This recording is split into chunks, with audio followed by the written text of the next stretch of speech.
어머니! 어머니! 괜찮으세요? 여진의 다급한 외침이 새벽 정적을 갈랐습니다. 침대에 누워있던 금수는 숨을 제대로 쉬지 못하고 있었어요. 얼굴은 창백했고 온몸이 식은땀으로 흠뻑 젖어 있었습니다.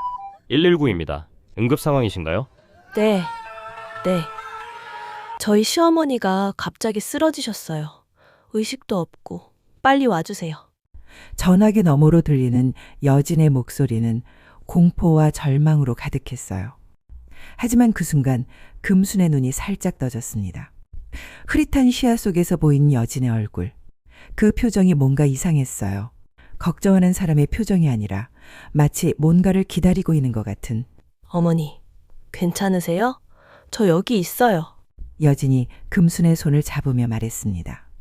금순은 대답하고 싶었지만 목소리가 나오지 않았어요. 하지만 머릿속은 또렷했습니다. 며칠 전부터 느꼈던 몸의 이상한 변화들, 평소와 다른 혈압약의 맛, 그리고 감초가 아니었던 그 차의 냄새. 설마 그런 건 아니겠지. 구급차 사이렌 소리가 점점 가까워지고 있었어요. 금수는 마지막 힘을 다해 손을 움직여 베개 밑에 숨겨둔 뭔가를 만졌습니다. 엄마, 무슨 일이에요? 괜찮아요? 민호가 급히 달려와 어머니를 살펴봤어요. 갑자기 가슴을 움켜쥐시더니 여진이 눈물을 흘리며 설명했습니다. 하지만 금수는 알고 있었어요. 이것은 갑작스러운 일이 아니라는 것을. 그리고 진실을 밝혀낼 단서가 자신의 손 안에 있다는 것을요. 과연 박금순 할머니에게 무슨 일이 일어난 걸까요? 이 충격적인 밤이 시작된 것은 석 달 전, 아주 평범한 아침이었습니다. 아침 7시, 금수는 어김없이 혈압약 하나를 입에 넣고 미지근한 물로 넘겼습니다. 한의원에서 일하며 몸에 밴 습관이었어요. 약을 먹고 나면 항상 손목 안쪽을 두 손가락으로 눌러 맥박을 확인하는 것도 마찬가지였죠. 똑똑똑똑, 똑똑똑, 툭칙. 규칙적인 맥박 소리가 고막을 두드렸습니다. 정상이었어요. 74살이라는 나이가 무색할 정도로 건강한 맥박이었습니다. 금수는 만족스러운 표정으로 손목에서 손을 떼었어요. 이 작은 습관이야말로 한의원에서 오래 일한 흔적이었습니다. 젊은 시절부터 수많은 환자들의 맥을 짚어보며 건강 상태를 파악해왔던 그 손이 이제는 자신의 몸을 돌보고 있었어요. 맥박 하나만으로도 몸의 변화를 읽어낼 수 있다는 것이 금순의 자부심이었습니다. 어머니, 아침 드세요? 며느리 여진의 목소리가 주방에서 들려왔어요. 평소보다 조금 더 밝고 상냥한 목소리였습니다. 금수는 작은 방에서 나와 거실로 향했어요. 거실을 가로지르며 금수는 자신이 살고 있는 이 작은 아파트를 둘러봤습니다. 한의원에서 모은 돈으로 마련한 소중한 보금자리였어요. 넓지는 않지만 햇볕이 잘 드는 남양 아파트였고 베란다에는 금순이 직접 기르는 작은 화분들이 줄지어 서 있었습니다. 그래, 고생이 많구나. 금순이 식탁에 앉으며 말했습니다. 미역국과 김치 그리고 따뜻한 밥이 정갈하게 차려져 있었어요. 평소와 다름없는 아침 상차림이었지만 뭔가 달랐습니다. 여진의 표정이었어요. 여진은 30대 후반의 단정한 여성이었습니다. 아들 민호와 결혼한 지 벌써 15년이 흘렀지만 시어머니와는 늘 적당한 거리를 유지해왔어요. 친하지도 소원하지도 않은 그저 가족이라는 이유로 함께 살아가는 사이였죠. 그런데 오늘 아침 여진의 모습은 평소와 달랐습니다. 어머니, 혈압약은 드셨죠? 여진이 물으며 금순 앞에 국그릇을 다시 한번 정성스럽게 밀어주었습니다. 그 순간 금순의 눈썹이 살짝 올라갔어요. 평소라면 잘 먹겠습니다. 한마디 건네고 끝날 일인데 오늘은 약 복용까지 확인하다니요. 응, 방금 먹었어. 금순이 대답하며 여진의 얼굴을 유심히 바라봤습니다. 여진은 미소를 지었지만 그 미소가 어딘지 어색해 보였어요. 마치 거울 앞에서 연습한 듯한 미소였습니다. 눈가에는 미소가 닿지 않았고 입꼬리만 억지로 올라가 있는 모습이었어요. 잘하셨어요. 나이 드시면 혈압약이 생명줄이라잖아요. 여진이 말하며 자신도 맞은편에 앉았습니다. 그리고는 금순이 밥을 먹는 모습을 계속 지켜봤어요. 마치 관찰하듯이요. 금수는 숟가락을 들며 이상한 기분이 들었습니다. 며느리가 자신을 이렇게 유심히 바라본 적이 언제였을까요? 결혼한 지 15년이 넘었지만 여진이 시어머니의 식사 모습을 이렇게 관심 있게 지켜본 적은 거의 없었어요. 평소라면 각자 조용히 밥을 먹고 헤어지는 게 일상이었는데 말이에요. 여진아, 너도 먹어야지. 왜 나만 쳐다보고 있니? 금순이 웃으며 물었습니다. 아, 네. 그냥 어머니께서 잘 드시는지 궁금해서요. 여진이 당황한 듯 대답했어요. 그리고는 재빨리 자신의 그릇에 밥을 떠서 입에 넣었습니다. 하지만 시선은 여전히 금순에게 머물러 있었어요. 금순은 미역국을 한 숟가락 떠서 입에 넣었어요. 시원하고 담백한 맛이 혀끝을 감쌌습니다. 평소 여진이 끓여주는 미역국 맛과 똑같았어요. 하지만 뭔가 석연치 않은 기분은 가시지 않았어요. 한의원에서 환자들을 돌보며 기른 직감이 작동하고 있었습니다. 한의원에서 일할 때를 떠올려 봤어요. 환자들이 아무것도 아니에요 라고 말할 때와 정말로 아무것도 아닐 때의 차이를 구별하는 법을 배웠습니다. 사람의 표정, 목소리 톤, 몸짓 하나하나에서 진실을 읽어내는 능력이었어요. 그리고 지금 그 능력이 경고음을 울리고 있었습니다. 어머니, 여진이 조심스럽게 입을 열었어요. 요즘 몸은 괜찮으시죠? 혹시 어디 아프신 데는 없으시고요? 아프긴 뭐가 아파? 혈압약 잘 먹고 있으니까 괜찮지. 금순이 대답했지만 마음 한구석에서는 경계심이 일어나고 있었습니다. 왜 갑자기 건강에 대해 이렇게 자세히 묻는 걸까요? 15년 동안 한 번도 이런 질문을 하지 않던 며느리가 말이에요. 혹시 약 때문에 어지럽거나 그런 증상은 없으세요? 여진이 계속 물었어요. 목소리에 묘한 긴장감이 실려 있었습니다. 금수는 숟가락을 놓고 며느리를 똑바로 바라봤습니다. 얘, 너 오늘 왜 이렇게 내 건강에 관심이 많니? 무슨 일 있어? 아니에요. 여진이 급하게 손을 저었어요. 그 순간 여진의 얼굴이 살짝 붉어졌습니다. 그냥 요즘 뉴스에서 고령자분들이 혈압약 부작용으로 고생하신다는 이야기를 들어서요. 그래서 걱정이 되어서 물어본 거예요. 금수는 여진의 대답을 들으며 고개를 천천히 끄덕였어요. 하지만 완전히 납득되지는 않았습니다. 평소 뉴스에 별 관심 없던 여진이 갑자기 고령자 건강 뉴스를 챙겨본다는 게 어색했어요. 그래? 금순이 고개를 갸우뚱했습니다. 평소라면 그냥 넘어갔을 대화였지만 오늘은 달랐어요. 여진의 목소리에서 뭔가 부자연스러운 떨림이 느껴졌습니다. 마치 거짓말을 하면서 들킬까봐 두려워하는 사람의 목소리 같았어요. 네. 그리고 어머니, 한 가지 더 여쭤봐도 될까요? 여진이 주저하며 말했어요. 손가락으로 컵의 가장자리를 계속 만지작거리고 있었습니다. 뭔데? 혹시 한약차 같은 거 드셔보실 생각은 없으세요? 몸에 좋다고 하던데요. 금순의 눈이 날카로워졌습니다. 한의원에서 일하며 한약재에 대해서는 누구보다 잘 알고 있었어요. 한약차라고? 갑자기 그게 왜? 아, 그냥요. 어머니 나이에는 몸보신을 좀 하셔야 할 것 같아서요. 여진이 어색하게 웃으며 대답했어요. 그 웃음이 금순에게는 더욱 이상하게 느껴졌습니다. 금순은 마음속으로 고개를 저었습니다. 뭔가 이상했어요. 시어머니 건강에 별 관심 없던 며느리가 갑자기 이렇게 세심하게 신경 쓴다는 게 어딘지 부자연스러웠습니다. 게다가 한약차라니요. 한의원에서 일했다는 걸 알면서도 굳이 한약에 대해 조언하려 든다는 것도 이상했어요. 여진아, 너 요즘 뭔 걱정거리라도 있니? 금순이 직접적으로 물었어요. 더 이상 돌려서 물어볼 이유가 없다고 생각했습니다. 네? 아, 아니에요. 걱정거리요? 별로 없는데요? 여진의 목소리가 한 옥타브 높아졌습니다. 그리고 눈동자가 이리저리 움직이기 시작했어요. 금순을 똑바로 쳐다보지 못하고 시선을 계속 피했습니다. 금순은 속으로 한숨을 쉬었습니다. 거짓말하고 있다는 게 뻔히 보였어요. 오랜 세월 사람들을 상대해온 경험상 이런 행동은 무언가 숨기고 있다는 확실한 신호였습니다. 하지만 굳이 추궁하고 싶지는 않았습니다. 며느리도 며느리 나름의 사정이 있겠죠. 그래, 알겠다. 그럼 나는 경로당에 다녀올게. 금순이 일어서며 말했어요. 아, 네. 조심히 다녀오세요, 어머니. 여진이 급히 일어나서 인사했습니다. 그리고는 금순이 방으로 들어가는 모습을 지켜봤어요. 마치 감시하듯이 말이에요. 금순은 방에서 외출복으로 갈아입으며 오늘 아침 일을 다시 생각해봤습니다. 뭔가 이상했어요. 여진의 행동, 말투, 표정, 모든 게 평소와 달랐습니다. 한의원에서 사람들의 맥을 짚고 아픈 곳을 찾아내며 살아온 경험이 말하고 있었어요. 뭔가 잘못되었다고요. 갑자기 왜 저런데? 금순이 중얼거렸지만 곧 고개를 저었습니다. 너무 예민하게 생각하는 걸 수도 있어요. 며느리가 갑자기 효심이 발동한 걸 수도 있고요. 하지만 마음 한구석의 불안감은 쉽게 가시지 않았습니다.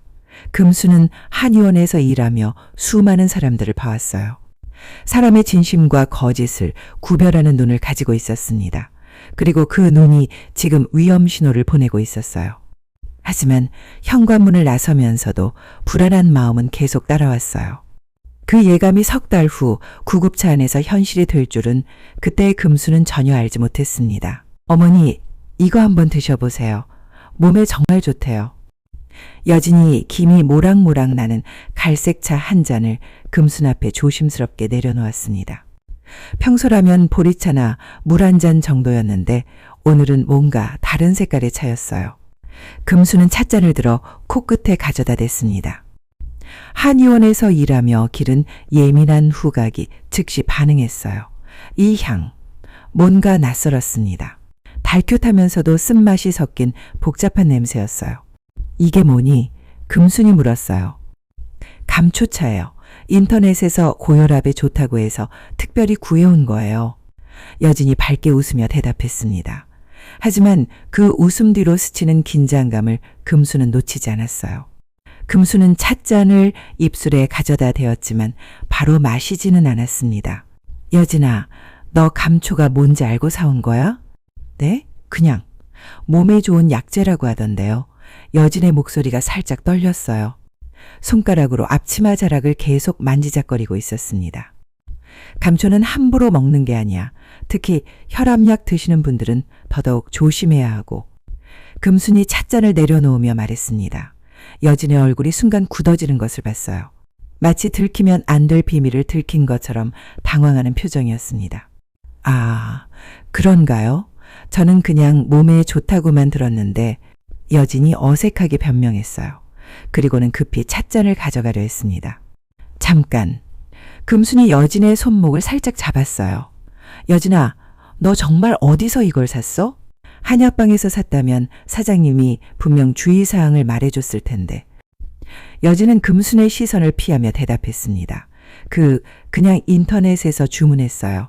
리뷰가 좋아서. 금순의 눈빛이 더욱 날카로워졌습니다. 처음에는 한약방에서 샀다고 했다가 이제는 인터넷이라고 하니까요. 말이 계속 바뀌고 있었어요. 그날 오후 금수는 경로당으로 향했습니다. 마음속 불안감을 떨쳐내고 싶었어요.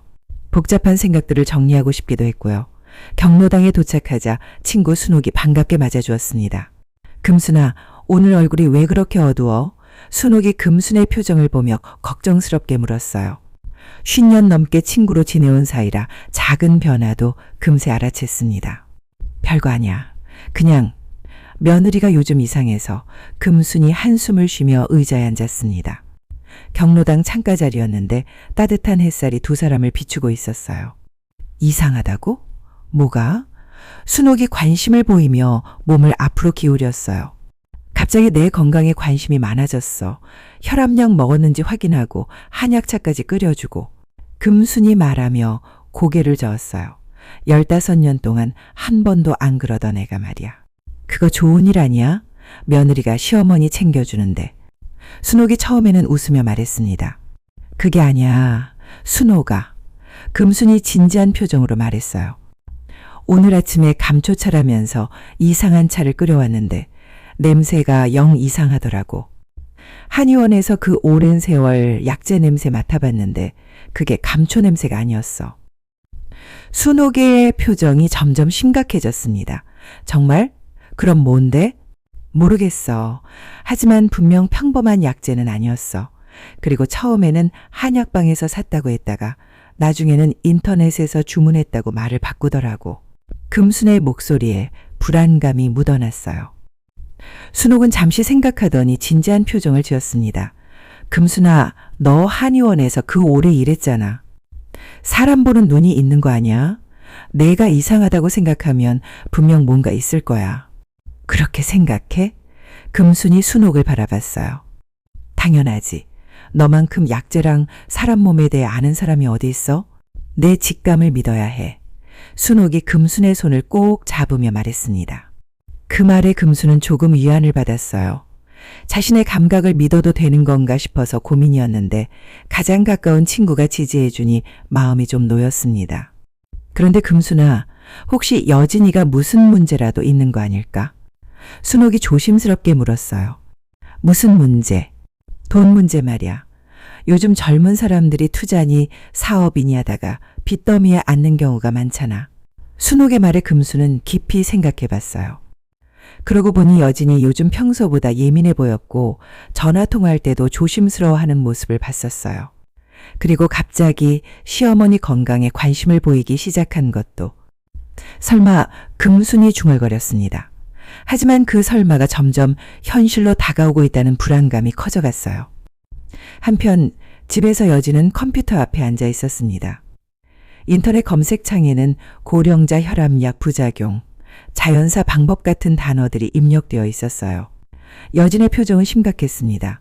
눈 밑에는 며칠 못 잔 듯한 다크서클이 짙게 자리 잡고 있었어요. 빚이 이렇게 많은데 여진이 중얼거리며 통장을 확인했어요. 온라인 쇼핑몰 사업 실패로 쌓인 빚이 눈덩이처럼 불어나 있었습니다. 매달 이자만 수백만 원씩 나가고 있었어요. 대부업체에서 받은 돈까지 합치면 상황은 더욱 심각했습니다. 여진은 시어머니의 통장 잔고를 생각했습니다. 한의원에서 모은 돈과 아파트 전세금까지 합치면 상당한 금액이었어요. 2억은 좋게 될 것 같았습니다. 만약 시어머니가 없다면 그런 생각이 여진의 머릿속을 스쳐 지나갔습니다. 아니야, 이런 생각을 하면 안 돼. 여진이 고개를 저었지만 바로 그때 휴대폰이 울렸어요. 빚독촉 문자였습니다. D+7 연락 바랍니다라는 차가운 메시지였어요. 여진의 손이 떨렸습니다. 이자가 또 밀렸다는 뜻이었어요. 이대로 가다가는 정말 큰일이 날 것 같았습니다. 여진은 다시 인터넷 검색을 시작했어요. 고령자 사고사, 혈압약, 과다복용, 한약재 독성 같은 검색어들이 기록에 남았습니다. 그리고 감수라는 한약재에 대한 정보도 찾아봤어요. 감초와 비슷하게 생겼지만 독성이 있다는 정보였습니다. 이 정도면 자연스럽게 여진이 중얼거렸어요. 하지만 오늘 아침 시어머니의 반응을 보니 쉽지 않을 것 같았습니다. 한의원에서 일한 경험이 있으니까 웬만한 약재는 다 구별할 수 있을 거예요. 여진은 더 은밀한 방법을 생각해야 했습니다. 저녁 시간 가족이 모여 식사를 했습니다. 아들 민호가 늦게 퇴근해서 들어왔어요. 얼굴에는 하루 종일 일한 피로가 역력했습니다. 여보, 고생했어. 여진이 남편을 맞으며 말했습니다. 그리고는 금순을 보며 밝게 웃었어요. 어머니, 오늘 경로당은 어떠셨어요? 그냥 그랬지. 친구들이랑 이야기하고 금순이 대답했지만 여진의 관심이 어딘지 부자연스럽게 느껴졌어요. 특히 오늘 아침 일 때문에 더욱 예민해져 있었습니다. 어머니 건강 이야기도 나누셨죠?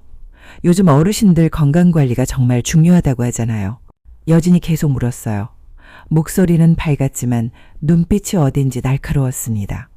민호가 끼어들었습니다. 엄마, 몸은 괜찮으시죠? 요즘 혈압은 어떠세요? 회사 선배 어머님도 혈압 때문에 고생하신다던데. 괜찮다. 약 잘 먹고 있으니까. 금순이 대답했어요. 하지만 아들까지 갑자기 건강을 묻는 게 신경 쓰였습니다. 혹시 여진이 뭔가 말했나 싶었어요. 혹시 어지럽거나 그런 증상은 없으시죠? 아니면 평소와 다른 느낌이라든지. 여진이 다시 물었어요. 마치 특정한 증상을 기대하는 것 같았습니다. 왜 자꾸 그런 걸 물어봐? 금순이 조금 짜증스럽게 대답했어요. 어제부터 계속 같은 질문을 반복하는 여진이 이상했습니다. 아, 그냥 걱정되어서요. 요즘 뉴스에서 고령자분들 사고가 많다고 하잖아요. 특히 약물 부작용으로 인한 사고도 여진이 변명하듯 말했습니다. 민호가 아내를 바라봤어요. 여보, 너도 엄마 건강에 관심 가져주니까 고맙네. 평소에 좀 서운했는데 말이야. 여진은 남편의 말에 억지로 미소를 지었습니다. 하지만 금수는 그 미소가 진짜가 아니라는 걸 알 수 있었어요. 마치 가면을 쓴 것 같은 어색한 미소였습니다. 민호야, 내 아내가 요즘 나한테 한약차도 끓여주고 그래. 금순이 아들에게 말했어요. 정말? 그거 좋네요. 무슨 차예요? 민호가 관심을 보였어요. 감초차라고 하는데 금순이 말하다가 여진의 표정을 보았어요. 순간 여진의 얼굴이 굳어지는 것을 봤습니다. 아, 그냥 몸에 좋다는 차예요. 별거 아니에요. 여진이 급히 끼어들었어요. 금수는 그 반응을 보며 확신했습니다. 분명 뭔가 숨기고 있다고요. 그날 밤 여진은 혼자 부엌에 남아 있었습니다. 내일 시어머니에게 줄 차를 준비하고 있었어요. 하지만 이번에는 감초가 아니었습니다. 인터넷에서 찾아본 다른 한약재였어요. 겉보기에는 감초와 비슷하지만 독성이 있는 감수라는 약재였습니다. 이번에는 조금만 자연스럽게 여진이 중얼거리며 약재를 우려냈습니다. 손이 미세하게 떨리고 있었어요. 마음속으로는 이건 단순히 실수일 뿐이라고 되뇌고 있었지만 검색 기록에는 감수, 독성, 한약재 부작용 같은 단어들이 남아 있었습니다. 여진은 찻잔에 차를 따르며 생각했어요. 시어머니가 조금만 약해지면, 그러면 자연스럽게 그런 생각들이 머릿속을 맴돌았습니다. 하지만 오늘 아침처럼 거부당하면 어떡하지? 더 조심스럽게 접근해야 할 것 같았어요. 다음 날 아침 여진은 다시 한번 특별한 차를 준비했습니다. 이번에는 더욱 신중하게 접근하기로 했어요. 어머니, 어제 차 말씀드린 거 생각해 보니까 제가 잘못 알고 있었나 봐요. 여진이 사과하는 목소리로 말했습니다. 그래서 오늘은 한약방에 직접 가서 혈압 환자에게 좋은 차를 물어보고 샀어요. 금수는 찻잔을 들어 냄새를 맡아봤어요. 어제와는 다른 향이었습니다. 하지만 여전히 뭔가 낯선 냄새였어요. 더 진하고 더 위험한 느낌이 드는 향이었습니다. 이건 또 뭐야? 금순이 물었습니다. 한약방 사장님이 추천해 주신 건데 혈압에 정말 좋다고 하셨어요. 부작용도 없다고. 여진의 목소리가 조금 떨렸어요. 금수는 오랜 경험으로 이 냄새가 평범한 약재가 아니라는 걸 직감했습니다. 코끝에서 느껴지는 이상한 자극. 이건 분명 독성이 있는 뭔가였어요. 여진아, 한약방이 어디야? 나도 알고 있는 데인가? 금순이 날카롭게 물었어요. 아, 좀 멀리 있는 데예요. 인터넷에서 평점이 좋아서. 여진이 당황하며 대답했어요. 금순의 의심은 더욱 깊어졌습니다. 어제는 인터넷 주문이라고 했다가 오늘은 또 한약방이라고 하니까요. 그리고 멀리 있는 한약방에 굳이 가서 차를 사올 이유가 뭘까요? 미안하지만 나는 안 마실게. 금순이 단호하게 말했습니다. 요즘 몸이 예민해서 함부로 뭘 먹기가 그래. 여진의 얼굴에 실망과 초조함이 동시에 나타났어요. 계획이 또 틀어지고 있었습니다. 그리고 금수는 그 표정을 놓치지 않았어요. 마치 무언가 중요한 일이 실패했을 때의 표정이었습니다. 그날 오후 금수는 다시 순옥을 만났습니다. 어제보다 더 구체적인 의심이 생겼어요. 순호가 며느리가 또 이상한 차를 가져왔어. 금순이 걱정스럽게 말했어요. 또 순옥이 놀랐어요. 어제는 한약방에서 샀다고 했다가 인터넷이라고 말을 바꾸더니 오늘은 또 다른 한약방에서 샀다고 하더라고. 그것도 멀리 있는 데라면서 금순의 목소리에 확신이 있었어요. 그리고 오늘 차 냄새는 정말 이상했어. 독성이 있는 뭔가 같았어. 코끝이 따끔거리더라고. 금순이 덧붙였어요. 순옥은 진지하게 들었습니다. 금순아, 이거 심상치 않은데? 혹시 정말로 여진이가 무슨 계획이라도 있는 거 아니야? 나도 그런 생각이 들어. 한의원에서 그 오래 일하면서 이런 느낌은 처음이야. 금순이 불안하게 말했어요. 순옥이 금순의 손을 잡았습니다. 금순아, 앞으로 조심해. 절대로 여진이가 주는 음식이나 차는 마시지 마. 그리고 뭔가 이상한 일이 생기면 바로 나한테 연락해. 금수는 고개를 끄덕였어요. 친구의 걱정 어린 조언이 마음에 와닿았습니다. 앞으로는 더욱 신중해야겠다고 다짐했어요. 그날 밤 금수는 잠자리에 들면서도 마음이 편하지 않았습니다. 며느리의 관심이 점점 부담스러워지고 있었어요. 오랜 세월 길러온 직감이 계속 경고음을 울리고 있었습니다. 뭔가 큰일이 일어날 것 같은 예감이 점점 강해지고 있었어요. 그리고 그 예감은 맞았습니다. 며느리 여진의 계획은 이제 막 본격적으로 시작되려 하고 있었거든요. 어머니, 이상하지 않으세요? 맥박이 왜 이렇게 빨라졌을까요? 여진이 금순의 손목을 잡으며 걱정스러운 표정을 지었습니다. 하지만 금순은 그 손길에서 진짜 걱정이 아닌 다른 무엇인가를 느꼈어요. 차가운 손끝과 함께 전해지는 어떤 기대감 같은 것 말이에요. 내가 35년 동안 맥을 짚어봤는데 이게 이상한 맥박인지 아닌지는 내가 더 잘 알아. 금순이 단호하게 말하며 손목을 빼냈습니다. 하지만 실제로는 며칠 전부터 몸에 이상 신호가 느껴지고 있었어요. 그날 아침도 금순은 어김없이 혈압약을 먹었습니다. 하지만 뭔가 다른 느낌이었어요. 평소라면 약을 삼킨 후 몇 분 내에 안정감이 찾아왔는데 오늘은 그렇지 않았습니다. 오히려 가슴이 두근거리기 시작했어요. 이상하네. 금순이 생각하며 손목에 손가락을 대어 맥박을 확인했습니다. 35년간 수없이 반복해온 습관이었어요. 하지만 오늘의 맥박은 평소와 달랐습니다. 너무 빨랐어요. 그리고 불규칙했습니다. 평소의 규칙적인 리듬이 아니었어요. 마치 심장이 당황하고 있는 것 같았습니다. 금수는 침대에서 일어나 거울 앞에 섰어요. 얼굴이 평소보다 창백해 보였습니다. 그리고 눈 밑에는 어제까지 없던 부종이 살짝 보였어요. 이런 증상들이 하룻밤 사이에 나타날 리 없는데 어머니, 아침 드세요. 여진의 목소리가 들려왔습니다. 평소보다 더 큰 목소리였어요. 마치 금순의 상태를 확인하려는 것 같았습니다. 금순은 방에서 나와 거실로 향했어요. 걸음걸이가 평소보다 조금 느렸습니다. 다리에 힘이 잘 들어가지 않았어요. 어머니, 괜찮으세요? 얼굴이 좀 안 좋아 보이는데. 여진이 금순을 보며 말했습니다. 하지만 그 목소리에는 걱정보다는 관찰하는 듯한 느낌이 더 강했어요. 괜찮아. 그냥 잠을 좀 설쳤나 봐. 금순이 대답하며 식탁에 앉았습니다. 하지만 실제로는 괜찮지 않았어요. 머리가 어지럽기 시작했거든요. 그런데 어머니, 혈압약은 잘 드셨죠? 여진이 물었어요. 이상하게도 매일 같은 질문을 반복했습니다. 먹었어. 금순이 대답했지만 문득 의심이 들었어요. 평소 먹던 혈압약과 뭔가 다른 느낌이었거든요. 약통을 자세히 본 적이 언제였을까요? 여진이 또 다른 갈색차를 내왔습니다. 어머니, 오늘도 몸에 좋은 차 끓여왔어요.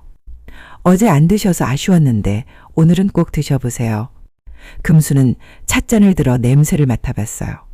감초와 비슷하지만 뭔가 다른 향이었습니다. 35년간 한의원에서 일하며 기른 후각이 경고음을 울렸어요. 이건 감초가 아니었습니다. 여진아, 이게 정말 감초야? 금순이 직접적으로 물었어요. 네? 당연히 감초죠. 다른 게 뭐가 있겠어요? 여진이 당황하며 대답했습니다. 하지만 눈빛이 흔들렸어요. 금수는 찻잔을 내려놓았습니다. 35년 동안 감초 냄새를 수없이 맡아봤는데 이건 감초 냄새가 아니야. 어머니, 그러지 마시고 그냥 한 모금만이라도. 여진의 목소리가 급해졌어요. 싫다고 했잖아. 금순이 단호하게 말했습니다. 그 순간 여진의 표정이 확 변했어요. 실망과 초조함이 뒤섞인 표정이었습니다. 그날 오후 금수는 경로당에 가려고 준비했습니다. 하지만 몸이 평소보다 무거웠어요. 머리도 계속 어지럽고 걸을 때마다 비틀거리는 느낌이었습니다. 현관에서 신발을 신으려는데 손이 떨렸어요. 이런 적은 처음이었습니다. 35년간 한의원에서 일하며 수많은 환자들의 증상을 봐왔는데 지금 자신의 몸에서 일어나는 일들이 정상이 아니라는 걸 알 수 있었어요. 어머니 어디 가세요? 여진이 갑자기 나타나서 물었습니다. 경로당에 가려고. 금순이 대답했어요. 어머니, 오늘은 좀 안 좋아 보이시는데 집에서 쉬시는 게 어때요? 여진이 말했습니다. 마치 금순이 외출하는 걸 막으려는 것 같았어요. 괜찮아. 순옥이가 기다리고 있어. 금순이 고집을 부렸습니다. 지금 상황에서는 혼자 있기보다 친구와 함께 있는 게 나을 것 같았어요. 경로당으로 가는 길 금수는 몇 번이나 벽에 기대어 쉬어야 했습니다. 평소라면 10분이면 갈 거리가 20분이 넘게 걸렸어요. 숨도 가빠지고 가슴도 답답했습니다. 금순아, 왜 이렇게 늦었어? 그리고 얼굴이 왜 그래? 순옥이 금순을 보자마자 놀라며 물었어요. 순옥아, 금순이 의자에 주저앉으며 말했습니다. 몸이 이상해. 며칠 전부터 계속. 어떻게 이상한데? 순옥이 걱정스럽게 금순 옆에 앉았어요. 맥박이 빨라지고 어지럽고 다리에 힘도 안 들어가고 금순이 말하며 자신의 손목을 만졌어요. 35년 동안 이런 적은 없었는데 순옥은 금순의 얼굴을 자세히 봤어요. 확실히 평소와 달랐습니다. 얼굴이 창백하고 눈빛도 흐릿했어요. 금순아, 혹시 약 때문인 거 아니야? 약? 금순이 순옥을 바라봤어요. 혈압약 말이야. 혹시 여진이가 뭔가 순옥이 조심스럽게 말했습니다. 그 말에 금수는 깜짝 놀랐어요. 자신도 막연하게 의심하고 있던 부분이었거든요. 설마 그럴 리가. 금순아, 내가 며칠 전부터 이상하다고 했잖아. 여진이 행동도 그렇고 이상한 차도 그렇고. 순옥이 진지하게 말했어요. 그리고 갑자기 몸이 이상해진 것도. 금수는 순옥의 말을 들으며 생각해 봤어요. 여진이 갑자기 건강에 관심을 보이기 시작한 때와 자신의 몸에 이상이 생긴 때가 비슷했어요. 그리고 매일 아침 혈압약 복용을 확인하는 것도 이상했고요. 순호가 집에 가서 약통을 확인해 봐야겠어. 금순이 일어서며 말했습니다. 내가 같이 갈게. 순옥이 금순의 팔을 잡았어요. 집에 돌아온 금순은 바로 자신의 방으로 향했습니다. 침대 옆 서랍에 보관해둔 혈압약통을 꺼냈어요. 35년간 한의원에서 일하며 기른 관찰력으로 약통을 자세히 살펴봤습니다. 이상해. 금순이 중얼거렸어요. 약통의 라벨을 보니 평소 먹던 것과 제조회사가 달랐습니다. 그리고 알약의 모양도 미묘하게 달랐어요. 금순아, 뭐 발견했어? 순옥이 물었어요. 순옥아, 이것 봐. 내가 평소에 먹던 혈압약은 하얀색이었는데 이건 연한 노란색이야. 금순이 약을 손바닥에 올려놓고 보여줬어요. 순옥도 자세히 봤습니다. 정말 다르네. 그럼 이게 뭔데? 모르겠어. 하지만 분명 내가 먹던 약이 아니야. 금순의 목소리에 확신이 있었어요. 그때 현관문이 열리는 소리가 들렸습니다. 여진이 외출해서 돌아온 것 같았어요. 어머니, 집에 오셨어요? 여진의 목소리가 들려왔습니다. 금수는 재빨리 약통을 서랍 깊숙이 숨겼어요. 그리고 순옥에게 조용히 하라는 신호를 보냈습니다. 응, 금방 왔어. 금순이 대답했어요. 여진이 방문 앞까지 와서 고개를 내밀었습니다. 어머니, 몸은 좀 어떠세요? 오늘 아침에 좀 안 좋아 보이셨는데. 괜찮아. 금순이 짧게 대답했어요. 순옥 씨도 오셨네요. 여진이 순옥을 보며 인사했습니다. 하지만 표정이 어딘지 불편해 보였어요. 마치 순옥이 있는 걸 달가워하지 않는 것 같았습니다. 네, 금순이가 몸이 안 좋다고 해서 잠깐 와봤어요. 순옥이 대답했어요. 아, 그래요? 어머니, 그럼 오늘은 일찍 주무시는 게 좋겠어요. 제가 저녁에 몸에 좋은 죽이라도 끓여드릴게요. 여진이 말했습니다. 금수는 여진의 말에 섬뜩함을 느꼈어요. 또 무엇인가를 넣으려는 건 아닐까 하는 의심이 들었습니다. 아니야, 괜찮아. 오늘은 그냥 간단하게 먹을게. 금순이 거절했어요. 여진의 얼굴에 잠깐 실망하는 표정이 스쳤습니다. 그래요? 그럼 제가 과일이라도 깎아드릴게요. 여진아, 너도 바쁠 텐데 신경 쓰지 마. 금순이 말했어요. 여진은 더 이상 말하지 않고 방을 나갔어요. 하지만 문을 닫기 전에 금순과 순옥을 한 번 더 쳐다봤습니다. 그 시선이 어딘지 의심스러워 보였어요. 여진이 나간 후 순옥이 조용히 말했어요. 금순아, 이거 심상치 않은데. 정말로 약을 바꾼 것 같아. 나도 그런 생각이 들어. 며칠 전부터 몸이 이상한 것도 그 때문인 것 같고. 금순이 불안하게 말했어요. 그럼 어떻게 할 거야? 순옥이 걱정스럽게 물었어요. 일단 이 약들을 보관해둬야겠어. 증거가 될 수도 있으니까. 금순이 말하며 바뀐 약 몇 알을 따로 봉지에 담았어요. 그리고 앞으로는 여진이가 주는 음식이나 약은 절대 먹지 마. 순옥에 당부했어요. 알았어. 그런데 순옥아, 내가 너무 예민하게 생각하는 걸까? 금순이 여전히 확신하지 못하겠다는 표정이었어요. 금순아, 35년 동안 한의원에서 일한 내 경험을 믿어. 약이 바뀐 것도 확실하고 몸에 이상이 생긴 것도 사실이잖아. 순옥이 금순의 손을 잡으며 말했어요. 그날 저녁 금순은 여진이 가져다 준 음식을 거의 먹지 않았어요. 대신 자신이 직접 준비한 간단한 음식으로 배를 채웠습니다. 여진은 그런 금순을 보며 못마땅해 하는 표정을 지었어요. 어머니, 왜 안 드세요? 특별히 어머니를 위해서 만든 건데. 여진이 서운하다는 듯이 말했어요. 괜찮아. 오늘은 입맛이 없어서. 금순이 대답했어요. 그럼 차라도 한 잔 드세요. 오늘은 정말 좋은 걸로 준비했거든요. 여진이 다시 갈색 차를 가져왔어요. 금수는 그 차를 보며 몸서리를 쳤어요.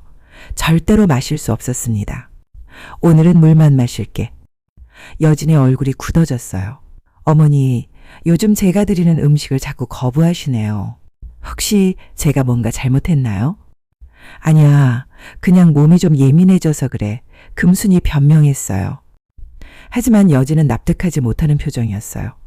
그리고 그날 밤 여진은 금순의 방 앞을 몇 번이나 지나다녔습니다. 마치 금순의 상태를 확인하려는 것 같았어요. 금순은 침대에 누워 있으면서도 잠을 이룰 수 없었어요. 몸의 이상 증상도 계속되고 있었고 여진에 대한 의심도 커져가고 있었습니다. 35년간 쌓아온 경험이 말하고 있었어요. 이 상황이 정상이 아니라고요. 내가 정말 위험에 처한 건 아닐까. 금수는 그런 생각을 하며 두려움에 떨었습니다. 하지만 동시에 35년간 한의원에서 일하며 기른 관찰력과 직감을 믿기로 했어요. 분명 뭔가 잘못되고 있었고 자신을 지키기 위해서는 더욱 조심해야 했습니다. 그 밤 금수는 베개 밑에 박힌 약들을 숨겨두었어요. 언젠가 이것들이 진실을 밝혀줄 증거가 될 거라는 확신이 있었습니다. 35년간의 경험이 헛되지 않았다면 말이에요. 어머니, 정신 차리세요. 여진의 다급한 목소리가 새벽 2시 정적을 갈랐습니다. 금수는 가슴이 터질 것 같은 고통에 잠에서 깨어났어요. 숨을 쉬기가 힘들었고 온몸이 땀으로 흠뻑 젖어 있었습니다. 어머니 괜찮으세요? 여진이 금수를 흔들며 소리쳤습니다. 하지만 그 목소리에는 진짜 걱정보다는 다른 감정이 섞여 있었어요. 마치 기다려왔던 순간이 온 것 같은 묘한 긴장감이었습니다. 그날은 금순에게 가장 길고 무서운 하루였습니다. 아침부터 몸의 이상 신호가 더욱 심해졌어요. 어제까지는 어지럼증과 맥박 불규칙 정도였는데 오늘은 호흡곤란까지 시작되었습니다. 후. 금순이 가쁜 숨을 몰아쉬며 침대에서 일어나려 했어요. 하지만 다리에 힘이 들어가지 않았습니다. 한의원에서 일하며 몸을 단련해 왔는데 이런 무력감을 느껴본 적은 처음이었어요. 어머니 괜찮으세요? 여진이 방문을 열고 들어왔습니다. 평소보다 30분이나 일찍 깨어난 것 같았어요. 마치 금순의 상태를 확인하려고 일부러 일찍 온 것 같았습니다. 괜찮아. 금순이 힘겹게 대답했어요. 하지만 목소리가 평소보다 많이 약해져 있었습니다. 여진은 금순의 상태를 보며 묘한 미소를 살짝 지었어요. 그리고는 재빨리 그 표정을 감추고 걱정스러운 얼굴을 만들었습니다. 어머니 얼굴이 너무 창백하신데요. 혹시 어젯밤에 잠을 못 주무셨어요? 좀 그랬지. 금순이 대답하며 여진을 바라봤어요. 뭔가 이상했습니다. 여진의 표정에서 진짜 걱정이 느껴지지 않았어요. 오히려 기대하는 듯한 빛이 스쳐 지나갔습니다. 어머니, 그래도 아침 약은 드셔야죠. 특히 혈압약은 거르면 안 되잖아요. 여진이 약통을 들고 와서 금순 앞에 놓았어요. 금순은 그 약통을 보며 섬뜩함을 느꼈습니다. 어제 순옥과 함께 확인했던 그 가짜 약들이었어요. 절대로 먹을 수 없었습니다. 오늘은 좀 나중에 먹을게. 금순이 힘들게 말했어요. 안 돼요, 어머니. 혈압약은 정시에 드셔야 해요. 지금 상태가 안 좋으신 것도 어제 약을 제대로 안 드셔서 그런 거 아니에요? 여진의 목소리가 급해졌어요. 금수는 여진의 반응을 보며 확신했습니다. 분명 이 약에 문제가 있다고요. 한의원에서 사람들을 돌봐온 경험이 말하고 있었어요. 여진아, 내가 지금 몸이 너무 안 좋으니까. 나중에 금순이 약 복용을 거부했어요. 여진의 얼굴이 순간 굳어졌습니다. 그리고 곧 다시 걱정스러운 표정을 만들었어요. 그럼 제가 특별한 차라도 끓여드릴게요. 몸에 정말 좋은 거예요. 안 돼. 금순이 생각보다 큰 소리로 외쳤어요. 그 순간 여진이 깜짝 놀라며 뒤로 물러섰습니다. 어머니? 여진이 당황한 표정으로 금순을 바라봤어요. 금순은 자신이 너무 강하게 반응했다는 것을 깨달았어요. 하지만 지금 상황에서는 조심하는 게 맞다고 생각했습니다. 미안. 지금 속이 좀 메스꺼워서. 여진은 잠시 말없이 금순을 바라봤어요. 그 시선이 차갑게 느껴졌습니다. 오후가 되자 금순의 상태는 더욱 악화되었습니다. 가슴 통증이 시작되었고 호흡도 더욱 힘들어졌어요. 이런 증상들은 한의원에서 봐왔던 심각한 상황의 신호들이었습니다. 금순은 힘을 내어 순옥에게 전화를 걸었어요. 떨리는 손으로 번호를 눌렀습니다. 순옥아, 나야? 금순의 목소리가 가늘게 떨렸어요. 금순아? 목소리가 왜 그래? 무슨 일이야? 순옥이 놀라며 물었어요. 몸이 정말 이상해. 가슴도 아프고 숨도 안 쉬어져. 금순이 힘겹게 말했어요. 뭐? 금순아, 지금 당장 병원에 가야 하는 거 아니야? 순옥의 목소리가 급해졌어요. 순옥아, 혹시 나한테 무슨 일이 생기면. 금순이 말하다가 숨이 막혔어요. 금순아, 무슨 소리야? 괜찮을 거야. 순옥이 다급하게 말했어요. 베개 밑에 약들 숨겨뒀어. 그리고 금순이 중요한 말을 하려는 순간 방문이 열렸어요. 어머니, 누구랑 통화하세요? 여진이 들어와서 물었습니다. 표정이 굳어져 있었어요. 순옥이랑. 금순이 대답했어요. 어머니, 지금 몸이 안 좋으시니까 통화는 나중에 하시고 쉬세요. 여진이 말하며 전화기를 가져가려 했어요. 아직 끝나지. 금순이 저항하려 했지만 여진이 강제로 전화를 끊어버렸습니다. 순옥 씨한테는 제가 따로 연락드릴게요. 어머니가 아프시다고. 여진이 말했어요. 하지만 정말로 연락할 것 같진 않았습니다. 저녁 시간, 민호가 퇴근해서 돌아왔어요. 엄마, 몸이 안 좋으시다면서요? 민호가 걱정스럽게 금순을 바라봤어요. 응, 좀 그래. 금순이 힘없이 대답했어요. 여보가 말하기로는 혈압약도 제대로 안 드신다면서요? 엄마, 그러시면 안 되죠. 민호가 금순을 살짝 나무랐어요. 금순은 아들에게 진실을 말하고 싶었어요. 하지만 말할 힘도 없었고 설령 말한다 해도 믿어줄 것 같지 않았습니다. 민호는 아내를 더 신뢰하고 있었으니까요. 엄마, 여보가 특별히 몸에 좋은 음식도 만들어드렸는데 안 드셨다면서요? 민호가 계속 말했어요. 여진이 옆에서 슬픈 표정을 지으며 말했습니다. 오빠 어머니께서 요즘 제가 드리는 음식을 잘 안 드세요. 제가 뭔가 잘못한 건 아닌지. 엄마 위해서 얼마나 신경 쓰는데요. 좀 감사하게 생각하세요. 민호가 금순에게 말했어요. 금순은 아들의 말을 들으며 절망감을 느꼈어요.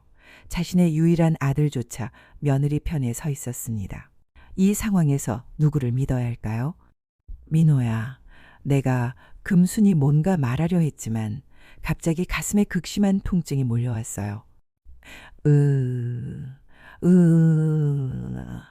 금순이 가슴을 부여잡으며 신음을 내뱉었습니다. 엄마, 민호가 깜짝 놀라며 금순에게 달려왔어요. 오빠, 어머니 상태가 심각한 것 같아요. 119 불러야 할 것 같은데요. 여진이 말했습니다. 하지만 그 목소리에는 당황보다는 침착함이 더 많았어요. 금수는 극심한 고통 속에서도 한의원에서 쌓아온 의학 지식을 떠올렸어요. 이런 증상들. 분명 약물 중독이나 과다 복용의 신호들이었습니다. 새벽 2시 금수는 더 이상 견딜 수 없는 상황에 이르렀어요. 가슴이 찢어질 것 같은 고통과 함께 호흡이 거의 멈출 지경이었습니다. 그때 여진이 방으로 들어왔어요. 어머니, 어머니, 깨세요. 하지만 금수는 여진의 그 놀란 목소리가 연기라는 것을 알 수 있었어요. 한의원에서 사람들을 돌봐온 경험이 말하고 있었습니다. 어서 119 금순이 간신히 말했어요. 네, 지금 바로 불러드릴게요. 여진이 말했지만 실제로는 전화를 걸지 않았어요. 대신 민호를 깨우러 갔습니다. 오빠, 어머니가 큰일이에요. 여진이 민호를 깨웠어요. 민호가 급히 일어나서 금순의 방으로 달려왔어요. 엄마, 괜찮으세요? 금수는 의식이 희미해져가는 상황에서도 마지막 힘을 내어 말했어요. 민호야, 약이 바뀌었어. 뭐라고요? 엄마, 정신 차리세요. 민호가 다급하게 금순을 흔들었어요. 베개, 밑에, 증거가. 금순이 마지막 힘을 다해 말했어요. 여진의 얼굴이 순간 창백해졌습니다. 하지만 민호는 금순의 말을 알아듣지 못했어요. 여보, 지금 당장 119 불러. 민호가 여진에게 소리쳤어요. 네, 여진이 마지못해 전화를 걸었어요. 구급차가 오기까지의 시간. 금수는 마지막 의식을 잃어가면서도 베개 밑에 숨겨둔 증거들을 생각했어요. 한의원에서 쌓아온 모든 지식과 경험이 지금 이 순간을 위해 있었던 것 같았습니다. 내 경험이 틀리지 않았어. 금순이 마지막으로 생각했어요. 이 증거들이 진실을 밝혀줄 거야. 구급대원들이 도착했을 때 금수는 거의 의식을 잃은 상태였어요. 하지만 손에는 여전히 뭔가를 꼭 쥐고 있었습니다. 베개 밑에서 꺼낸 바뀐 약들이었어요. 할머니, 의식이 있으세요? 뭘 드셨어요? 구급대원이 물었어요. 금수는 마지막 힘을 다해 말했습니다. 약이 바뀌었어요. 베개 밑에 증거가. 여진은 그 말을 듣고 얼굴이 하얗게 질렸어요. 하지만 민호는 어머니가 헛소리를 한다고 생각했습니다. 구급차가 병원으로 향하는 동안 금수는 의식 속에서 지금까지의 삶을 떠올렸어요. 그리고 마지막까지 놓지 않은 증거들. 금수는 의식의 어둠 속으로 빠져들었습니다. 할머니 혈액검사 결과가 나왔는데요. 이게 정말 혈압약이 맞나요? 의사의 말에 병실에 있던 모든 사람들이 얼어붙었습니다. 여진의 얼굴이 하얗게 질리더니 손이 부들부들 떨리기 시작했어요. 민호는 의사를 바라보며 무슨 말인지 이해하지 못하겠다는 표정을 지었습니다. 선생님, 그게 무슨 말씀이세요? 민호가 당황하며 물었어요. 의사는 검사 결과지를 보며 심각한 표정을 지었습니다. 환자분 혈액에서 이뇨제 성분이 다량 검출되었습니다. 그런데 처방받으신 약은 혈압약이라고 하셨는데 사흘 전 금순이 의식을 되찾았을 때 가장 먼저 한 일은 순옥에게 연락하는 것이었어요. 산소 마스크를 쓴 채로도 한의원에서 쌓아온 경험이 말하고 있었습니다. 자신이 겪은 일이 단순한 사고가 아니라는 것을요. 순옥아, 나야. 금순이 병원 전화로 힘겹게 말했어요. 목소리는 약했지만 의지는 확고했습니다. 금순아, 정말 다행이다. 내가 얼마나 걱정했는지 몰라. 순옥의 목소리에서 눈물이 느껴졌어요. 순옥아, 내 말 잘 들어봐. 정말 중요한 거야. 금순이 주변을 살피며 조용히 말했어요. 간병인들이 오가는 소리에도 신경을 곤두세웠습니다. 말해봐. 베개 밑에 숨겨둔 약들. 그거 찾아서 경찰서에 가져가죠. 한의원에서 일한 경험으로 확신하는데 여진이가 정말로. 금순의 목소리에 절박함이 묻어났어요. 무슨 약? 자세히 말해봐. 순옥이 진지하게 들었어요. 여진이가 바꿔치기한 가짜 혈압약들. 색깔도 다르고 제조회사도 달라. 그리고 감초라고 속인 이상한 한약재도. 그 오래 약재 냄새 맡아봤는데 그건 감초가 아니었어. 금순이 숨을 고르며 천천히 설명했어요. 순옥은 금순의 말을 듣고 온몸에 소름이 돋았어요. 금순아, 정말로 여진이가 너를? 나를 해치려 했어. 한의원 경험이 틀리지 않았어. 지금까지 살아있는 것도 기적이야. 금순이 힘없이 말했어요. 알았어. 내가 지금 당장 갈게. 그리고 경찰서에도 신고할게. 순옥의 목소리에 분노가 섞여 있었어요. 그날 오후 순옥은 경로당 할머니들을 급히 소집했습니다. 모두 7명의 할머니들이 모였어요. 할머니들, 우리 금순이가 큰일 날 뻔했어요. 순옥이 심각한 표정으로 말했어요. 무슨 일이야? 할머니들이 놀라며 물었어요. 며느리가 금순이를 해치려 했어요. 한의원 경험으로 알아낸 거라고 해요. 순옥이 설명했어요. 세상에 그런 일이 할머니들이 경악했어요. 지금 금순이 집에 가서 증거를 찾아야 해요. 여진이가 외출한 사이에 말이에요. 순옥이 결연한 표정으로 말했어요. 할머니들은 모두 동의했어요. 평생을 함께 살아온 동네 사람들이었고 금순의 인품을 누구보다 잘 알고 있었으니까요. 금순의 방에 들어간 순옥은 베개를 조심스럽게 들어올렸어요. 그리고 그곳에서 작은 봉지를 발견했습니다. 안에는 색깔이 다른 알약들과 이상한 냄새가 나는 한약재 조각들이 들어있었어요. 이게 바로 그거구나. 순옥이 중얼거리며 봉지를 소중히 품에 안았어요. 순옥아, 정말 색깔이 다르네. 다른 할머니가 말했어요. 금순이가 그 오래 약 보는 눈을 기른 게 헛된 게 아니야. 순옥이 확신에 찬 목소리로 말했어요. 경찰서에서 순옥과 할머니들의 신고를 받은 형사는 처음에는 반신반의했어요. 할머니, 정말로 며느리가 시어머니를 해치려 했다는 말씀인가요? 젊은 형사가 물었어요. 그래요. 금순이가 한의원에서 그 오래 일했는데 그 경험으로 알아낸 거예요. 약 색깔도 다르고 냄새도 이상하다고 했어요. 순옥이 확신에 찬 목소리로 말했어요. 한의원 경험이라. 형사가 진지하게 받아들이기 시작했어요. 네, 우리가 평생 동네에서 살면서 금순이만큼 약에 대해 아는 사람 본 적 없어요. 그 아이가 거짓말할 리 없어요.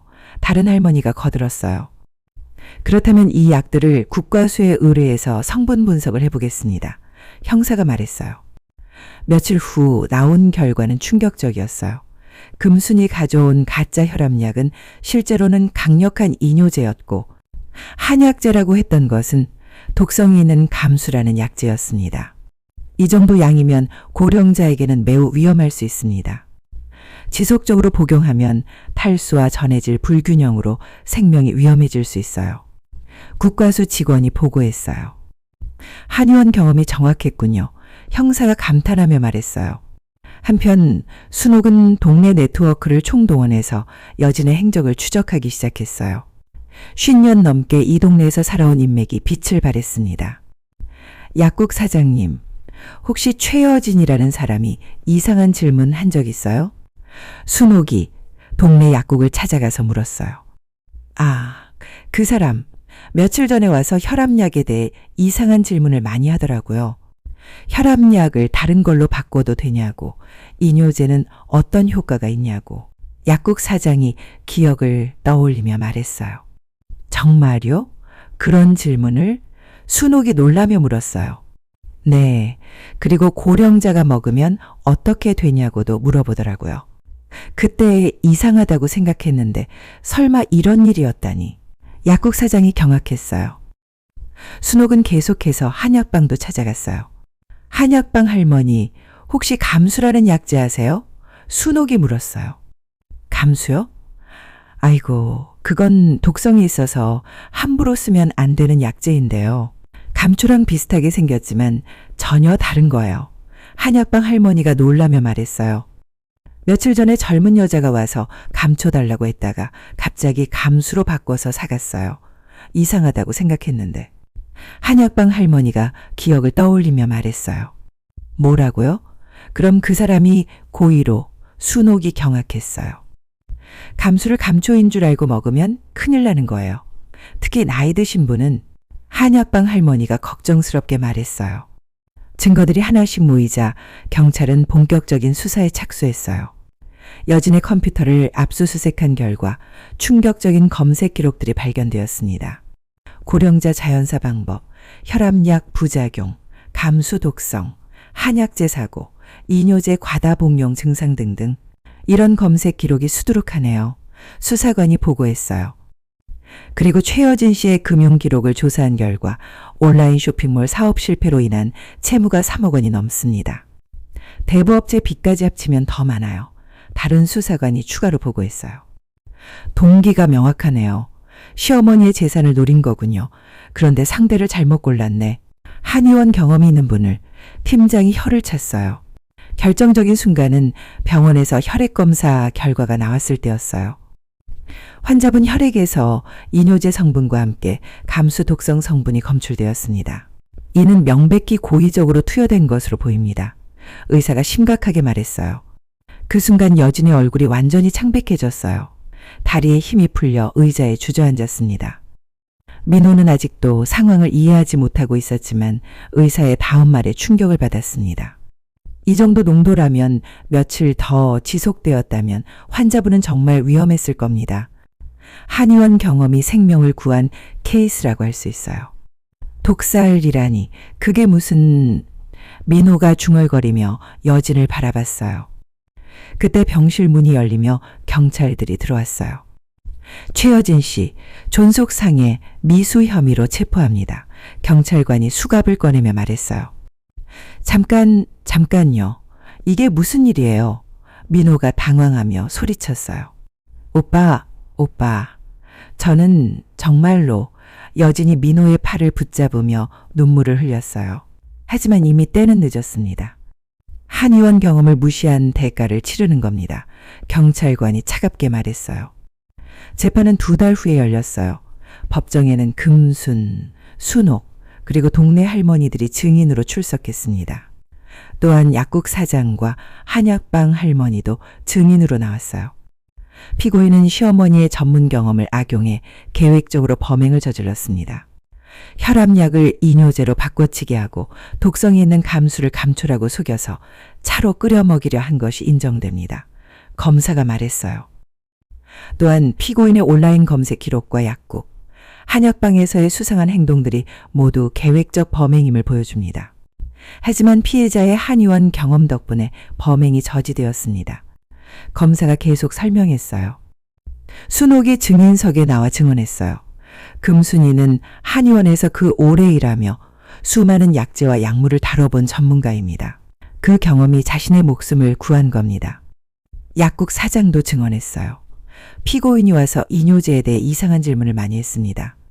고령자에게 어떤 영향을 주는지, 얼마나 먹어야 위험한지. 한약방 할머니도 나와서 말했어요. 감초 달라고 했다가 갑자기 감수로 바꿨어요. 감수는 독성이 있어서 조심해야 하는 약재인데. 여진의 변호사는 최후 변론에서 말했어요. 피고인은 단순히 시어머니의 건강을 걱정해서 한 행동일 뿐입니다. 악의는 없었습니다. 하지만 판사는 단호했어요. 한의원에서 일한 피해자의 전문 지식과 경험, 그리고 수집한 증거들, 목격자들의 증언이 모두 일치합니다. 이는 명백한 계획적 범행입니다. 피고인이 피해자의 전문성을 과소평가한 것이 범행 실패의 원인이었습니다. 피고인 최여진에게 징역 6년을 선고합니다. 판사의 마지막 선고였어요. 재판이 끝난 후 민호는 금순에게 무릎을 꿇고 사과했어요. 어머니, 정말 죄송합니다. 제가 어머니의 한의원 경험을 믿지 않았어요.